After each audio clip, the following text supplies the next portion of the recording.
কেউ মেসেজ দেওয়ার পর মেসেজটা যদি আনসিন অথবা ডিলিট করে দেয় তাহলে আমরা সেটাকে দেখতে পারি না, কিন্তু মেসেঞ্জার হোক, টিকটক হোক অথবা ইনস্টাগ্রাম হোক আমরা কিন্তু দেখতে পারবো। সো চিন্তার কোনো কারণে ভিডিওটা সম্পূর্ণ দেখে, ভিডিওটা ভালো লাগলে অবশ্যই একটা লাইক দিয়ে শেয়ার করে দেবেন। তো এই কাজটা জানতে হলে আপনাকে যে কাজটা করতে হবে, দেখেন এক্সাম্পল হিসেবে অন্তর কুমার এই আইডি থেকে আমি মেসেজ দিচ্ছি এবং এই আইডি অন্য একটা মোবাইলে কিন্তু চলে এসেছে। তো এখানে আমি আরেকটা মেসেজ লিখছি যে তুমি কেমন আছো, এরপর এটাকে আমি সেন্ড করে দিলাম এবং ইতিমধ্যে কিন্তু এই মোবাইলেও কিন্তু মেসেজটা চলে আসবে, দেখতে পাচ্ছেন চলে এসেছে। এখন আমি অন্তর কুমার এই আইডি থেকে যদি আমি হ্যালো এবং তুমি কেমন আছো জাস্ট এখান থেকে ডিলিট অপশানে ক্লিক করে এখানে এই দুটাকে সিলেক্ট করে নিলাম।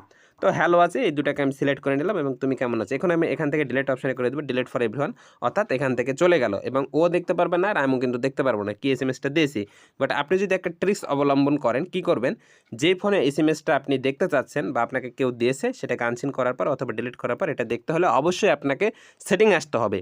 এরপর নোটিফিকেশান লিখে সার্চ করবেন অথবা নোটিফিকেশান থাকলে সরাসরি চলে আসবেন, এরপর নোটিফিকেশান হিস্টোরি এখানে চলে আসবেন। এখানে দেখেন আমি কী কী দিয়েছি সব কিন্তু চলে এসেছে। কিন্তু আমি যদি এই মেসেজটা যদি আমি মেসেঞ্জার থেকে দেখতে চাইতাম অথবা হোয়াটসঅ্যাপ অথবা যে কোনো, আবার আপনার ফোনে যদি কোনো ম্যানুয়ালি অ্যাপ থাকে যেটা মেসেজ, এই মেসেজও যদি আপনি কোনোভাবে যদি ডিলিট করে ফেলেন বা যদি দেখতে না চান অথবা কেউ যদি আপনার ফোন থেকে এটাকে ডিলিট করে দেয়, তাও কিন্তু আপনি নোটিফিকেশান হিস্টোরি এখানে এসে কিন্তু চেক করে মেসেজটা পড়ে নিতে পারেন আসলে কে কে আপনাকে দিয়েছে। তো এখানে যে কাজটা হয় যে হোয়াটসঅ্যাপ অথবা মেসেঞ্জার এই দুইটাই সবচেয়ে বেশি হয়, কেউ মেসেজ দিয়ে এটাকে ডিলিট করে দেয় কিন্তু আমরা সেটা পরবর্তীতে দেখতে পারি না মেসেঞ্জারে গিয়ে। কিন্তু আপনি নোটিফিকেশান হিস্টোরিটা এখানে আসলে কিন্তু চেক করতে পারবেন আপনাকে কোন সময় কে কোন মেসেজ দিয়েছে। টেলিগ্রাম হোক, ইনস্টাগ্রাম হোক, হোয়াটসঅ্যাপ হোক, যতগুলো আছে সব কিন্তু আপনি দেখতে পারবেন। সো জানি না ভিডিওটা আপনাদের কাছে কেমন লাগলো, তো এই ভিডিওটা দেখে যদি আপনাদের উপকার হয়ে থাকে অবশ্যই ভিডিওটা শেয়ার করে দিবেন। আর চ্যানেলে নতুন হলে চ্যানেলটা মাস্ট বি সাবস্ক্রাইব করে দেবেন, কারণ এরকম ইন্টারেস্টিং ভিডিও পাওয়ার জন্য।